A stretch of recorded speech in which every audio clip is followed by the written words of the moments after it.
Welcome to the Glolent podcast, the podcast for remote work and freelancing in practice.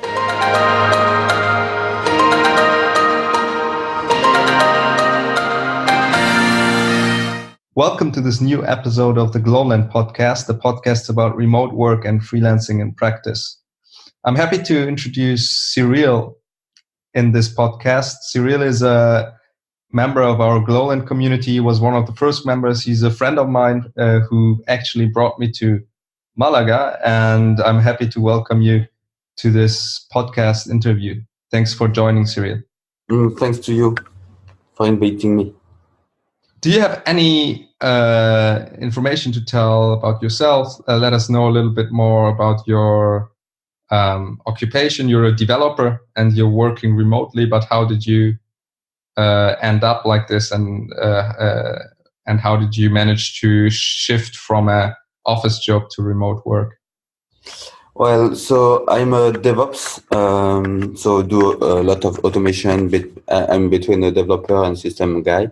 I was working as a common employee for different company for years, and I wanted to try to be on my own,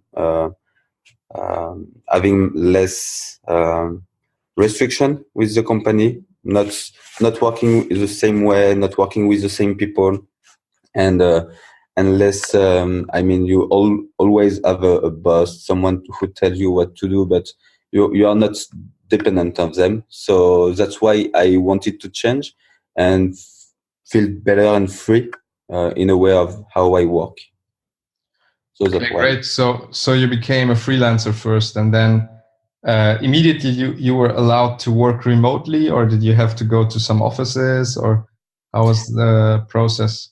No, I start directly remotely. I feel like I have more free time. It's easier to organize your day and so on. So I wanted to try that. I was just curious at the beginning.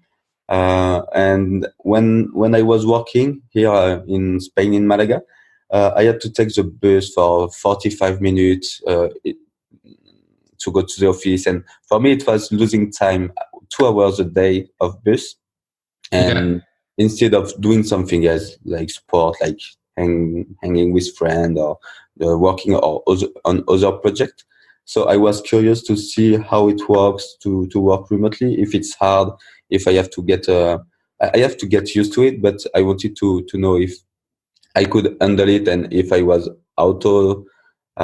disciplined to do it, Yes, and how did you fare with this? What was your conclusion? Now, you'd done it for 1.5 years or something, or how long? Yes, one and a half. And at the beginning, it was hard because I didn't know how to manage everything. Yeah. And I start too hard. Like I had 3 clients with different kind of contracts. So it was not a full time and so on. It was different part-time contract. Yeah. And it was hard to focus on 3 different projects. So I have learned it in the hard way. But now I know that I have to be careful about it. And so I have just one client now. I had just one client. Now my contract is over, and it was way better to organize your day, and I was less stressed and so on. So yeah, it takes time to learn how it works, how you have to work, and how you have to manage your time. But with the time, you get to it and you understand everything well. And do you like it more than working in the classical way, or what is your opinion after 1.5 years? There is 2 things. I really like it because as I said, I can manage my time and so on. I feel free to do whatever I want. Administration paper when I want. I can stop when I want. Vacation and so on. It's easier to organize your day. The other part is that in office you have the social part of working. You meet people, you talk with people, and so on.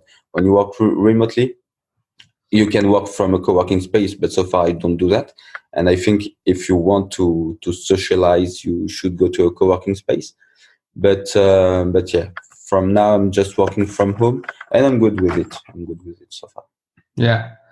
And do you do anything to socialize, or are you cool with working, or are you good with working by yourself? So to socialize, I go to meetups, meetings with other people. Like it can be IT, it can be marketing, and so on. And when I was working in an office, I couldn't take this time to go to this kind of events because you work from 8 to 5 or something like that, you know. And they won't let you take 2 or 3 hours in your day to go to this kind of event whenever you want. As a freelancer, as a remote engineer, I can do this kind of thing whenever I want and meet people in this kind of events. And it can be so this kind of event more professional and or networking, but also sports. People go to, I do volleyball or ultimate frisbees lately. So I do this kind of thing, and before I couldn't, because during the day you cannot get your free time. Yes, definitely. And can you imagine going back again, or do you think this is a model that you want to try long term? I want to try long term. I wouldn't say no to. I think maybe one day I will go back to an office. I don't know. It depends of where. It depends of the job. I think right now, no, I don't think I will go back. But I don't want to close this opportunity.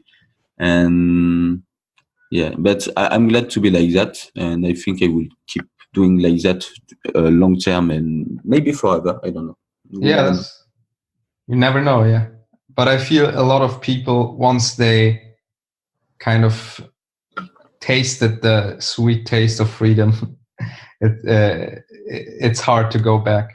For me, it was the same. If once I had kind of experienced the flexibility and kind of the better balance in your life that you can create when working remotely, you can actually have more time for yourself, your friends, your family, and everything.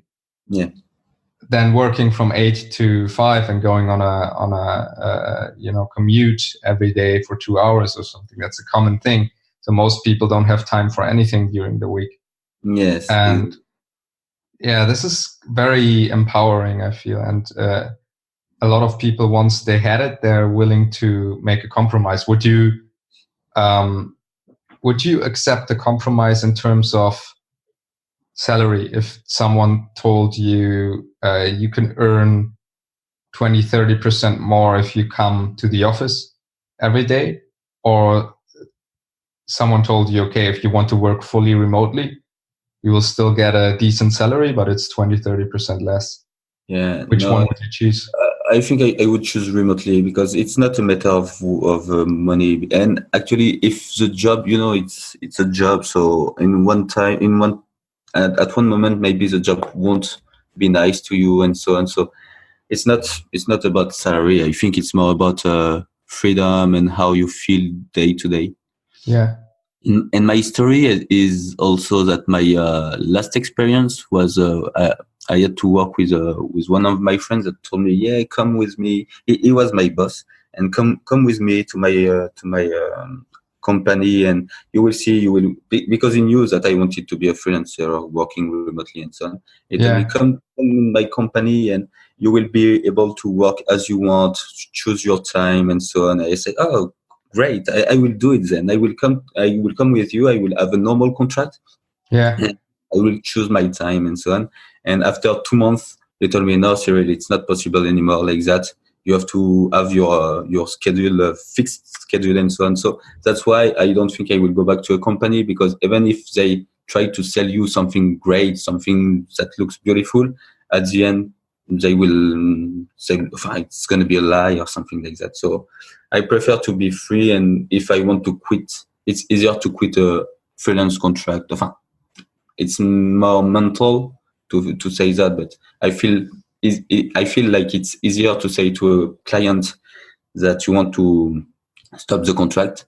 Yes, if I are definitely. your boss, I will end the contract. So, Yeah. I mean, it sounds harsh maybe, but it gives you more freedom in the sense of choice. So what it was before is if you didn't like a job and if you wanted to quit, that really had a bad impact on your CV also. And you should have stayed at a place, which I don't agree, but many people say you should have stayed at a place at least 1.5, 2 years.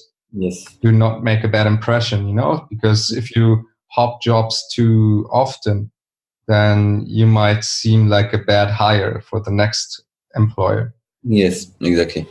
Yeah, that's a problem you don't have with freelance because the projects usually don't last that long. And if you want them to last, they can. And if you get bored or if you get uncomfortable with a position, you can simply quit without any consequences on your future hires, basically.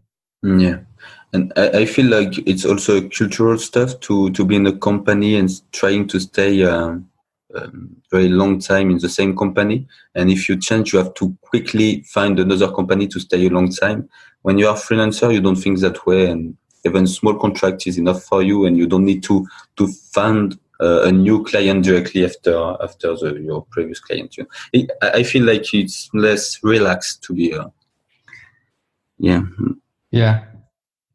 A lot of people report they're more stressed being freelancers because they have more responsibility and they don't know how stable the market will be and if they get hired or not and if they will have a job or not in something. But I think in IT, we don't have that problem so much because nowadays, if you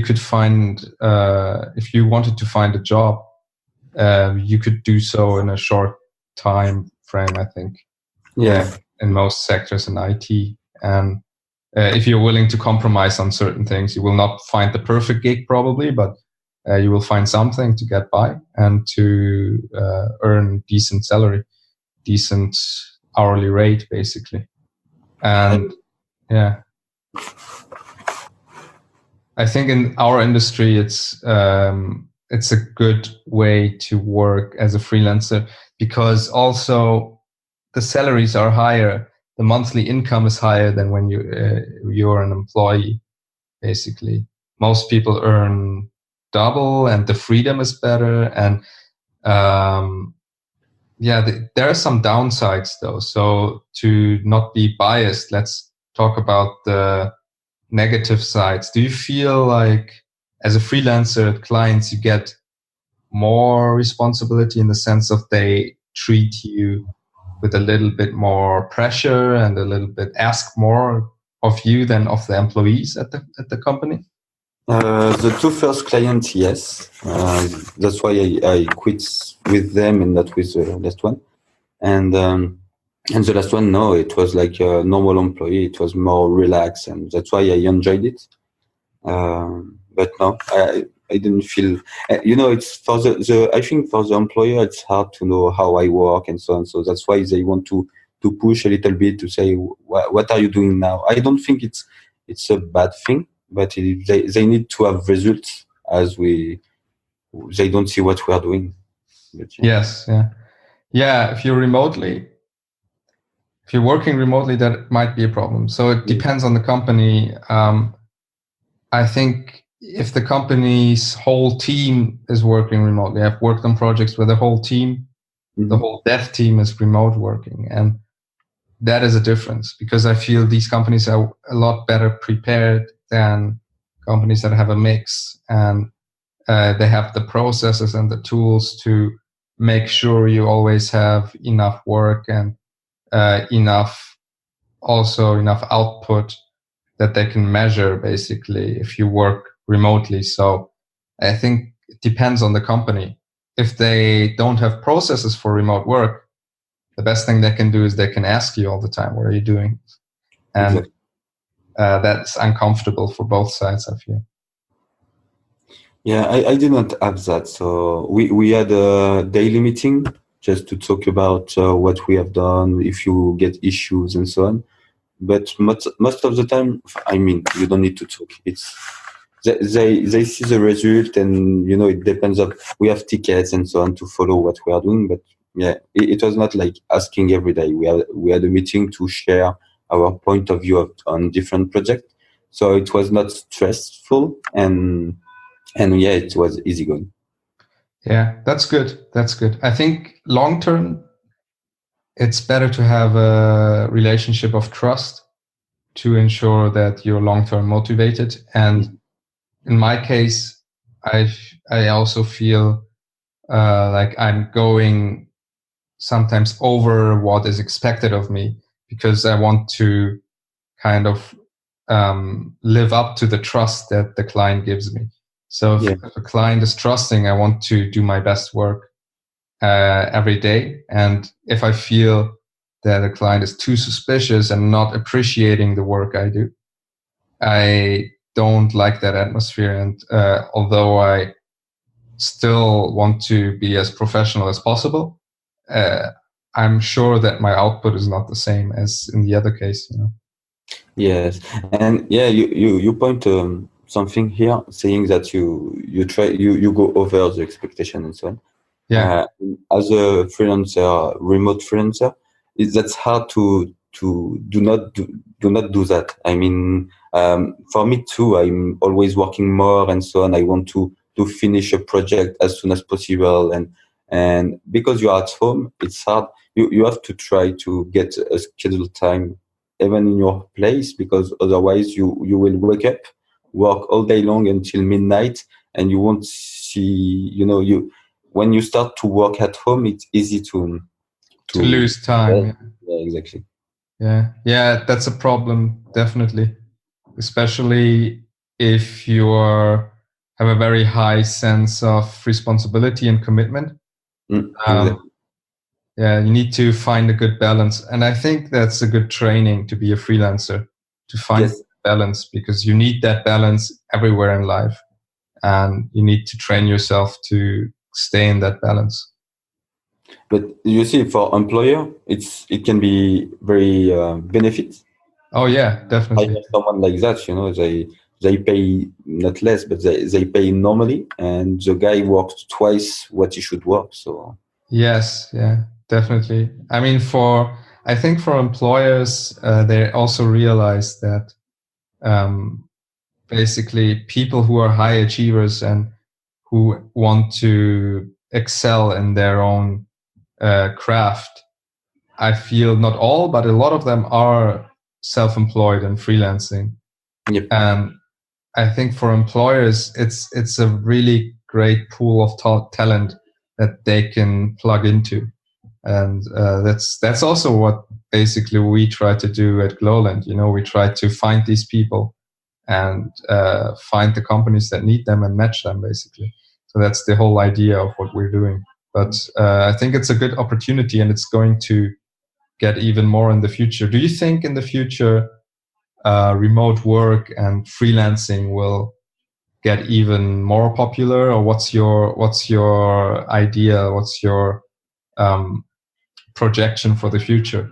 Yeah, I think so. A lot of things is moving, and I know that in San Francisco they pay the employees more to let them work from home. So because to have a local for a company to manage everything, it's a lot of money. So letting people working from home, for them it's easier to manage and cheaper apparently. So yeah, I think a lot of company will start more and more to do that. And I think we can see it now with the probabilities of freelancers and so on, of jobs that change a lot. And now we are working a lot with computers, so it's even easier to do everything from home. So yeah, definitely. So I totally agree, and also I think freelancing is getting more popular because it gives you better opportunities to work globally. You can work for most companies in the world as a freelancer, no matter where you're located. And in combination with remote work, that's a really strong asset to have for both sides, if you can work for Japanese, American, German, Swedish companies with a simple contract, that's a lot more powerful than going through a visa process and going through all these procedures. So I think in the future, this will be a means of connecting people from different places, regardless of their location, based on talent and based on matching. And I think freelancer are experienced guy, because you don't start to be a freelancer, you start to get experience in a company and then you start to be a freelancer. Exactly. I mean, maybe most of them, maybe not all of them, but I think most of them are like that. So choosing a freelance guy, it's someone that wants to be responsible and that has a lot of experience to feel that he's ready to go by his own, to find customer and say, look, I'm good to it, so hire me. So I think it's freelancer. It's also a sign of a trust to hire. Yeah, often it is. If you have a senior freelancer, you can be pretty sure about their experience and their basically their professionalism. So it's a great asset if you have a working product and if you have enough funding as a company, or if you are willing to invest and take a risk with a product. Then I think freelancers are a very good choice, because other than junior programmers, they are more expensive, but at the end of the day, it might be more expensive to have some inexperienced people in your product than have a few experienced, more expensive people. So I think it's either pay once or pay a couple of times over. Yes. So yeah, that's great. Do you have anything else to share with our audience? Do you want to share how they can reach you and how they can find you on the internet? Well, you can find me on LinkedIn, of course, Cyril Moreau. I'm not very visible online, but yeah, I'm trying to. I will try to do it more, because I try to develop a personal project. So maybe one day you will see me online. But yeah, otherwise I don't have anything else to share about freelancer and remote. Yes, thanks for this interview. I think it was very interesting, and we tapped into a lot of popular opinions and thoughts, and a lot of insights that you had during the last years. So thank you for that. And for everyone else, we're going to release an episode of Glolent every 2 weeks, and it's on iTunes. You can find it on our website, glolent.com. And yes, thanks for tuning in, and stay tuned for the next episode. Take care. Take care, Cyril. Have a good day. Thank you for listening to the Glolent podcast, the podcast for freelancing and remote work in practice.